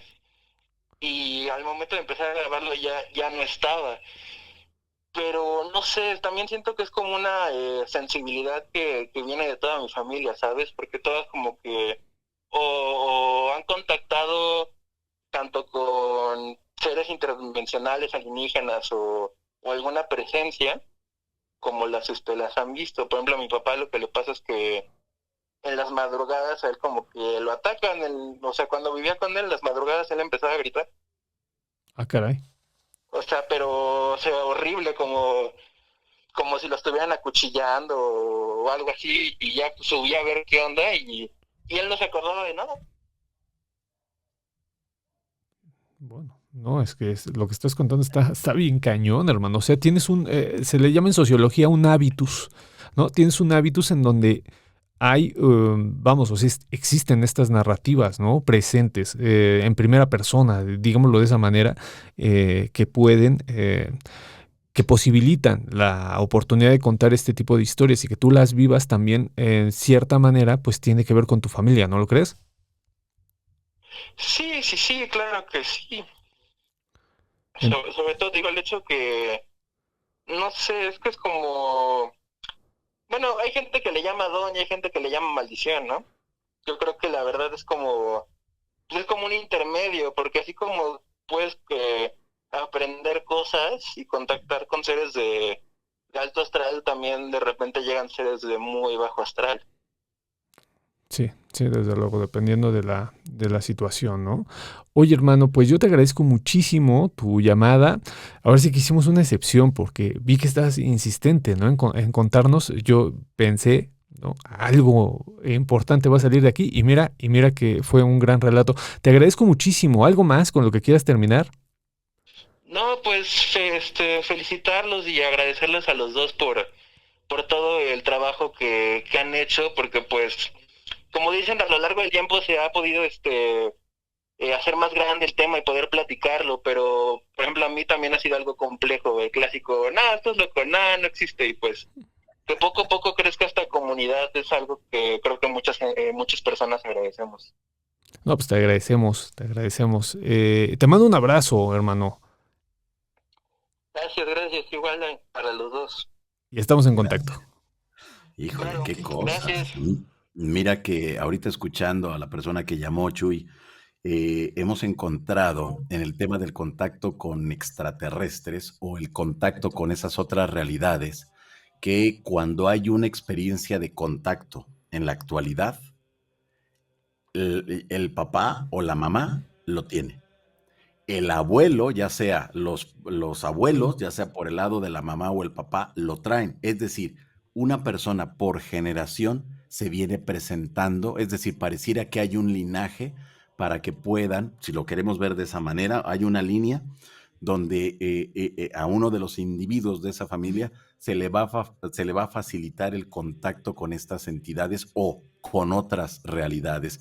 Y por eso se menciona desde el área que me toca a mí estudiar y darle seguimiento, que puede ser un don, como muchas personas dicen, o puede ser también, como lo mencionaba la persona que llamó, una maldición, porque no siempre la gente lo reconoce y lo aprueba, porque le da miedo, y como le da miedo, entonces todo cambia en su vida y no lo deja estar bien.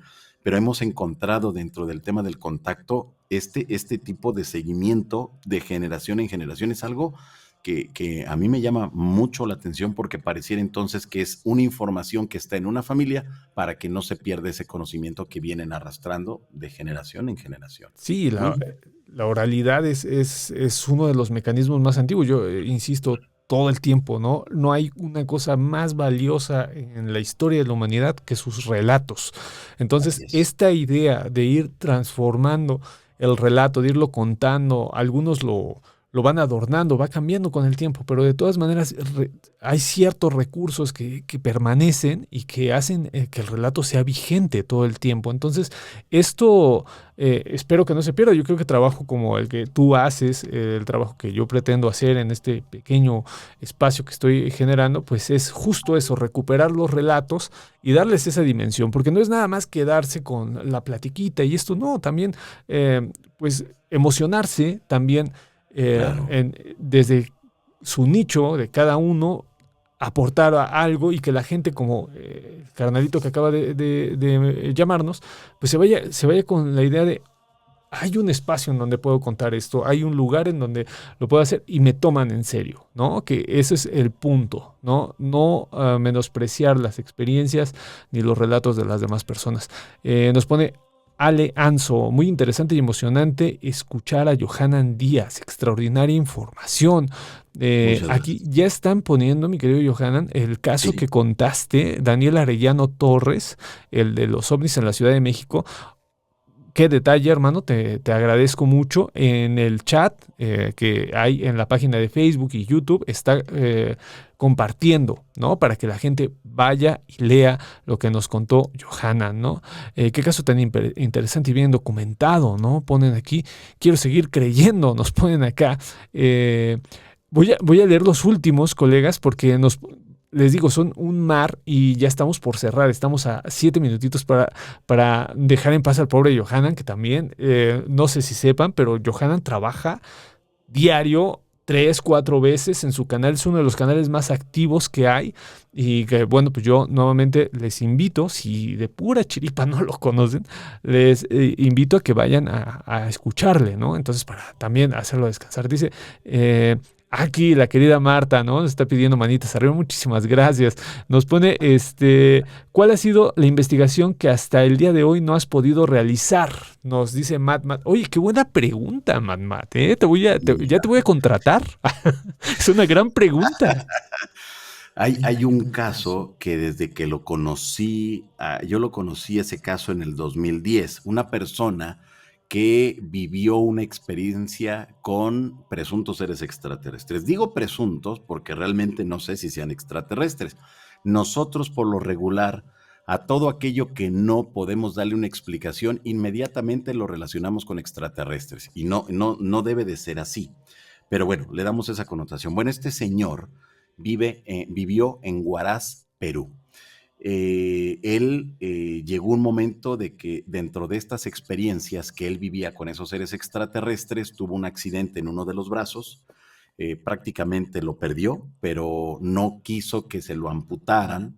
Ya no había tendones, no había carne, no había venas, no había nada, pero le pedía a sus hijos que se lo vendaran porque sus amigos los extraterrestres lo iban a sanar. Entonces, desde luego los médicos dijeron, señor, pues si usted se quiere ir a su casa, váyase, pero mañana o pasado mañana va a estar acá porque no va a aguantar los dolores. Él refirió que sus amigos los extraterrestres le habían quitado el dolor. Es decir, que él movía el brazo y todo, pero pues no le dolía porque pues ya no había nada y le habían quitado esa parte del dolor. Hasta que llegó un momento que le dice a la familia, bueno, ya me tengo que ir, ya tengo la cita con mis amigos los extraterrestres y me van a curar. Y pues imagínate la familia, ¿no? Como diciendo, pero yo creo que ya le afectó la temperatura o la infección, algo le afectó ya el cerebro. Y le dijeron, bueno, pues está bien, pues ¿cuándo regresa? No, seguramente mañana ya estoy por acá. Le dijeron, bueno, mañana te esperamos y en cuanto lleguen nos vamos al hospital para que te amputen el brazo. Y dice, bueno, está bien, pero no va a haber necesidad. Dice, ándale, pues ya. El señor se fue a donde lo citaron los extraterrestres. Y bueno, pues ¿cuál va siendo la sorpresa? Que regresa con un brazo nuevo. Regresó con un brazo reconstruido, con mayor fuerza en el brazo. Y aquí empieza una serie de sucesos alucinantes. No he podido hacer la investigación. Cuando he estado en Perú, la familia ha ido a visitarme al hotel donde me he quedado, porque quieren ellos que se haga toda una investigación profunda y sobre todo que se dé a conocer esta experiencia, donde hay documentación médica antes, durante y después. Los extraterrestres le pedían a este señor que se llama Donato Cervantes, se llamó Donato Cervantes, le decían, antes de que te vayas al hospital, ve a que te tomen fotografías. Era lo que le decían los extraterrestres, y por eso se tiene hay fotografías donde el dedo está todo mocho, está la documentación médica, están los testimonios de la gente del pueblo donde él vivía, porque después de que pues vamos a ponerlo así, le repararon el brazo, él podía comunicarse con los extraterrestres y les decía, oigan, ¿por qué no se aparecen por aquí? ¿Por qué no dan una vuelta? Y a los minutos ya estaba un objeto con forma de disco sobre las casas de donde él se encontraba, que fue visto por cientos de personas. O sea, esto no se queda nada más en una persona. Cuando él estaba escuchando una estación de radio, dicen que él movía porque le dejaron como una especie como de bolas aquí, 3 aquí, y que era con lo que él yo le hago así porque el hijo me decía que así le hacía a su papá, que cuando él estaba escuchando una estación de radio o estaba escuchando alguna música, él se tocaba y 100 metros a la redonda comenzaban a escuchar todos lo mismo que el papá estaba escuchando. Es una historia alucinante, una historia que, no he tenido la oportunidad de ir porque cuando ya estaba todo planeado para irme llegó la pandemia. Y de repente, ya no tuve oportunidad de viajar hasta allá porque me interesa, los hijos de este señor desean que todavía que vive la mamá, la entreviste y quede documentado el testimonio de la mamá y de los hermanos. Entonces yo espero que en algún momento, ojalá y pueda ser este año o el que sigue, poder ir hasta Huaraz, quedarme un mes completo y bueno, si se puede un poquito más, pues un poquito más, pero documentar todo, tener todos los elementos para determinar qué fue lo que ocurrió dentro de esta experiencia que para mí es uno de los casos más importantes del encuentro de seres humanos con estos presuntos seres extraterrestres. Es un caso alucinante. ¿Qué hacer con toda esa documentación? Es increíble. Bueno, es que, o sea, vamos, o sea, generalmente nos quedamos con la idea, las personas que no nos metemos tanto, ¿no, Johanna? O sea, que nos quedamos en Claro. la punta Por del encima. iceberg del relato. Nos quedamos en, pues bueno, pues dice tal persona que tal. Pero ¿qué haces cuando hay documentación médica, fotografías, Sí, sí. testimonios orales? ¿Qué haces? No, ya es el más completo. Para mí es uno de los casos más impactantes y te cuento otro que tampoco he podido hacer porque, bueno, igual, mira, yo desde el 2016 le vengo dando seguimiento al tema del contacto y me aboqué a esa área, que es la más polémica dentro del tema de los ovnis, porque no hay un elemento físico de los testimonios de personas que refieran haber viajado a otros planetas o al interior de las naves de seres extraterrestres. Otro de los casos está en Chile, en la alta montaña de Chile, donde el testigo principal es Claudio Pastén. Él asegura que viajó a la ciudad donde vive Dios y que cuando estuvo frente a Dios era como un humano, pero en la parte de la cara aparecían muchos rostros, iban cambiando muchos rostros. Era una ciudad de cristal, absolutamente todo era de cristal, todo se podía ver en esas paredes, se podía ver del otro lado. Y llegó el momento que para que él pudiera entrar a esa ciudad, tuvo que salirse, él lo explica de esa manera, como que su espíritu se tuvo que salir y el cuerpo se quedó afuera, es decir, la materia densa se quedó fuera y él pudo moverse y le explicaron cómo se tenía que mover. Cuando yo empiezo a darle seguimiento al caso de Claudio Pastén, él se queda nada más en el año 97, que fue cuando se da esta experiencia. Él estaba en la alta montaña y de repente estaba acampando, aparece un objeto con forma de esfera y se lo llevó. Ahí ni le preguntaron si quería ir o no, se lo llevaron. Él, al momento de que se lo llevan, bueno, pues él se hace del baño y dice que al interior de esa nave comenzó a subir una especie de líquido por las piernas para limpiarlo. Es decir, lo sanitizaron, todo el Sí, cuerpo lo claro. sanitizaron para que pudiera estar al interior. Y lo más interesante de todo este asunto es que le hablaron del futuro, le hablaron de cómo va a ser la conformación de todo el planeta después de los grandes cambios planetarios, cosa que coincide con muchos otros testimonios de otros contactados que nos vienen hablando de terremotos que les han dado la fecha, el día, bueno, la fecha y la hora y que han ocurrido y que pareciera entonces que es otro fenómeno dentro del tema del fenómeno en general que no se ha estudiado debidamente y es ahí donde ahora desde el 2016 me he enfocado y es increíble, increíble lo que he encontrado porque más allá de que no se le dé la importancia a las experiencias de contacto, realmente hay algo ahí donde el ser humano tiene la capacidad de conectarse. Yo lo nombro así, con esa mente maestra, descarga la información y sabe perfectamente lo que va a ocurrir un mes, 2 meses, un año después, y ocurre. Pero también me queda muy claro que dentro de los casos que le he dado seguimiento, hay muchos donde igual les dan la fecha, la hora y el qué y no sucede nada. Pero lo curioso es darnos cuenta que esas entidades de las otras realidades juegan con nosotros, les encanta jugar con nosotros y hacernos creer cosas que no van a ocurrir. Es decir, que debemos investigar, que debemos de darle seguimiento, no descartar los casos nada más por descartarlos, sino investigarlos en profundo y ahí es donde vamos a encontrar muchas respuestas a todo lo que implican estos grandes misterios, Chuy. Tremendo, tremendo, ¿no? Es que en serio, yo creo que agradecemos todos, incluso yo, porque no, te soy muy honesto, yo no me acercaba a este tipo de temas, aunque me gusta lo sobrenatural y lo fantástico, por una falta de información de cómo llevarlo a cabo. Porque yo puedo platicar con personas sobre cualquier cosa que tenga que ver con fantasmas, aparecidos, duendes, con el caso OVNI y extraterrestres, generalmente no pisaba ese lugar porque me costaba mucho pensar, vamos, o sea, de por sí soy muy incrédulo. Ahí se potencializaba aún más, ¿no? Mi incredulidad. Y ahorita con lo que me estás contando, me abres un panorama completamente distinto de cómo llevar a cabo la investigación. Fíjense, querida comunidad, cómo se cumple, ¿no? Esta máxima de la sabiduría popular que dicen, solo como ver cómo mueve el abanico se sabe si es varonesa, dice este refrán. Vean el trabajo que lleva hacer el periodismo de misterio.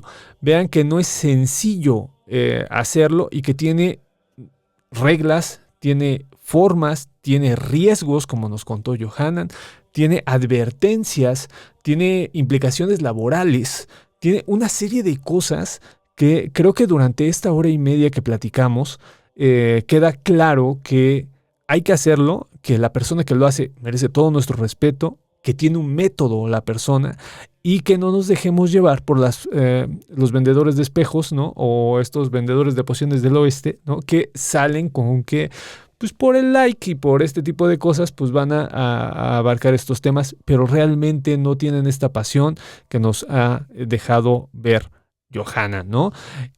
Todo mundo nos está poniendo que una segunda parte, mira, querida comunidad, sería abusar muchísimo de Johanan, pero cuando él pueda, yo creo que sí nos da chance de la segunda parte. Yo les digo, Johanan es una persona que trabaja muchísimo. Nuevamente pongo el canal. Chequen el canal de Johanan, que es un trabajo, les digo, 24/7, todo el tiempo está trabajando Johanan Todos los y, días, todos los y días.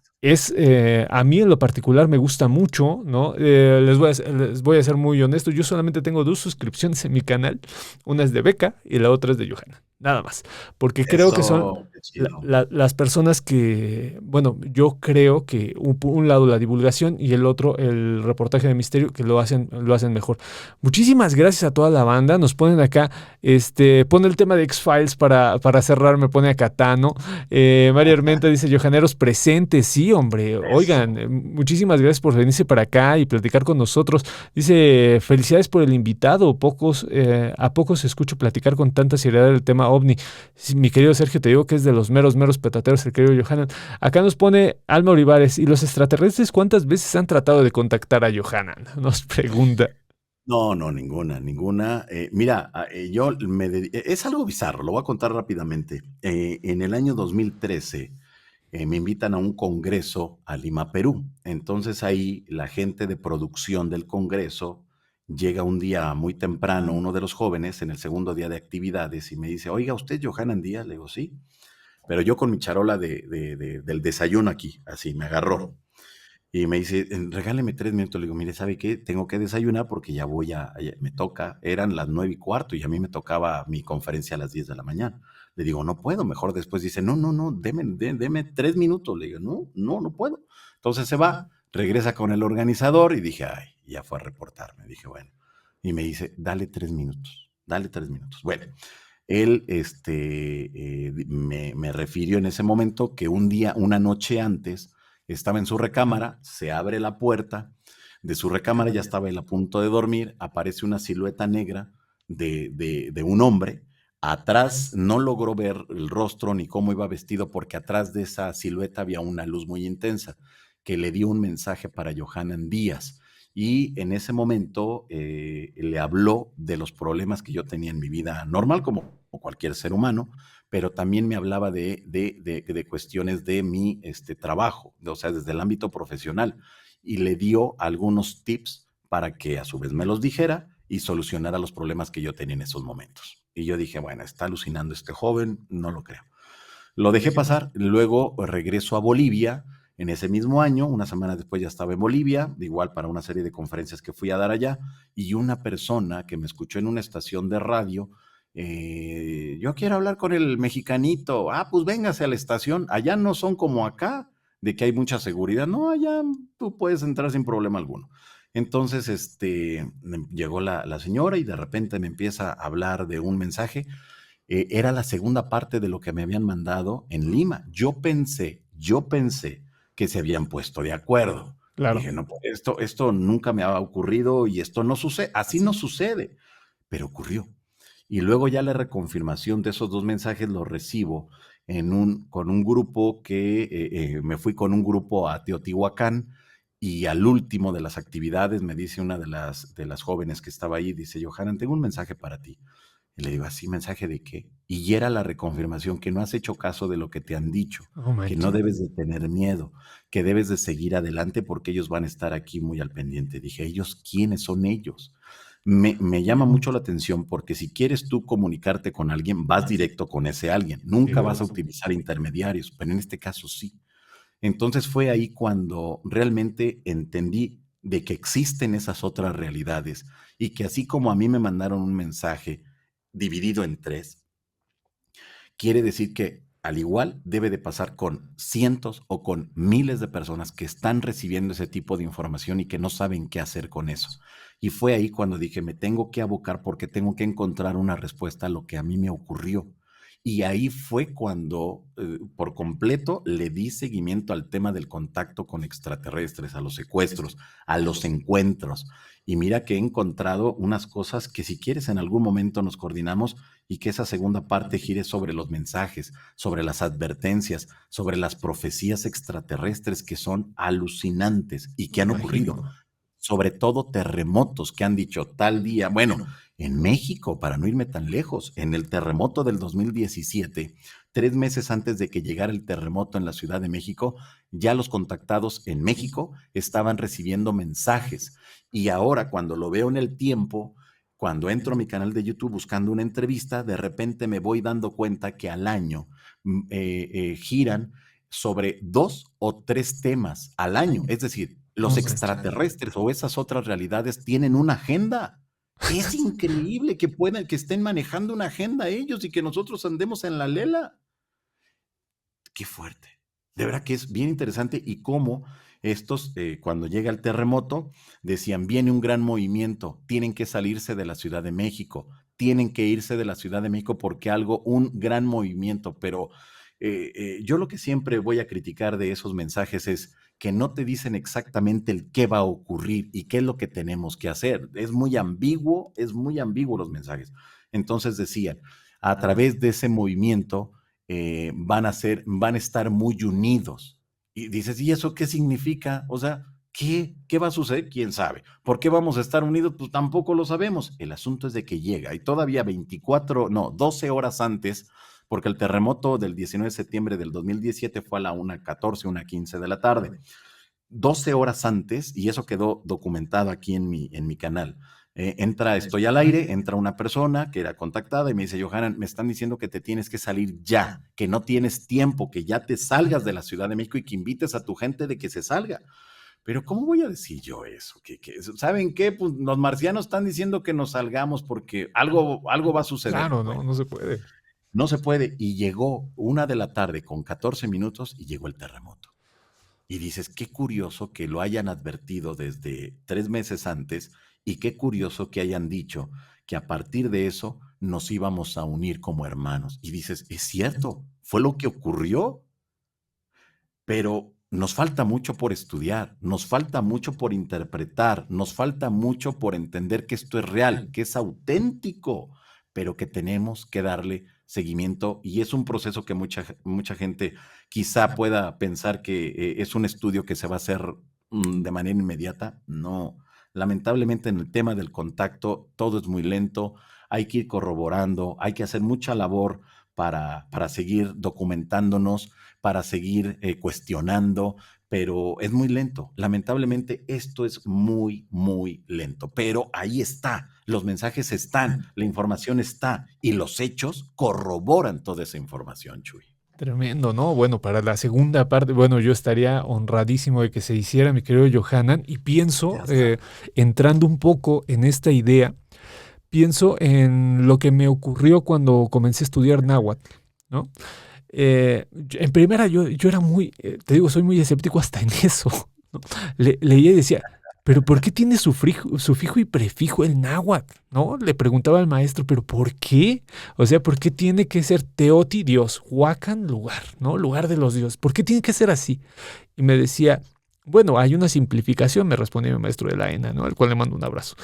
Me decía, porque ellos hablaban metafóricamente, o sea, los nombres son metafóricos. Me decía, las oraciones, dice, lamentablemente se perdió el sonido del náhuatl. Dice, actualmente las comunidades hablan un náhuatl hispanizado, que eso yo no lo sabía hasta que me lo contaron.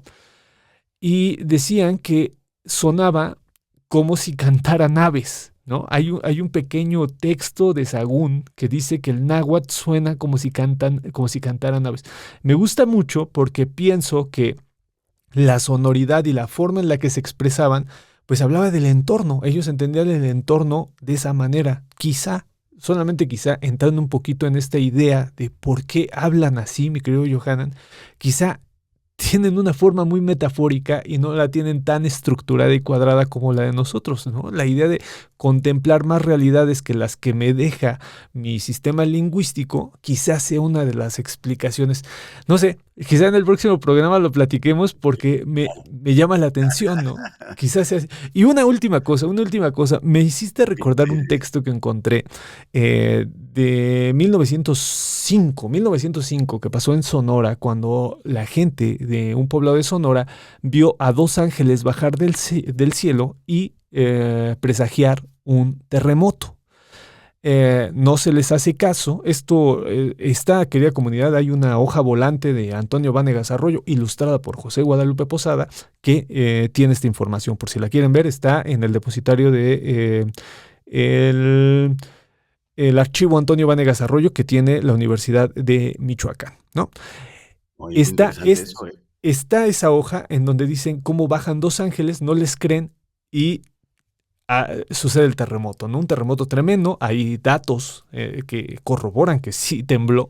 Y me llama la atención también porque, justo como tú estás contándolo, a veces los mensajes no se hacen esperar y los que vienen del cielo, a mí me dan una ternura, mi querido Johanna, cuando me dicen, es que sueñes con los angelitos, yo les digo, no, porque cada que se aparecen los angelitos son cosas serias. Entonces, bueno, pues me hiciste pensar en eso, mi querido Johanan.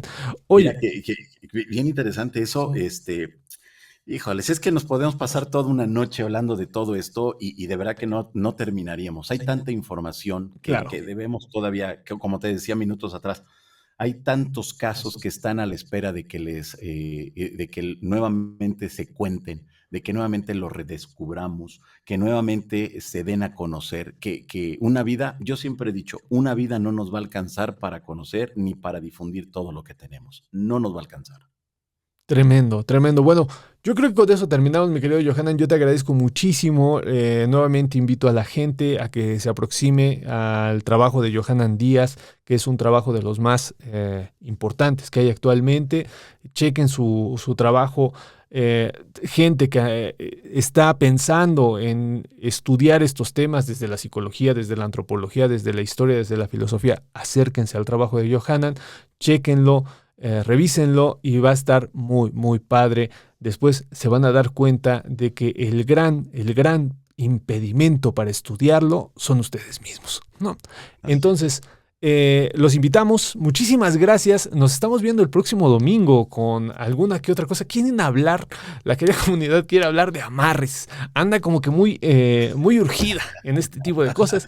Entonces, pues vamos a hablar un poquito. Ya la querida comunidad también está proponiendo ciertas cosas, van a subir videos, va a estar padrísimo. Les agradezco muchísimo que hayan estado con nosotros. Muchísimas gracias, Johanan.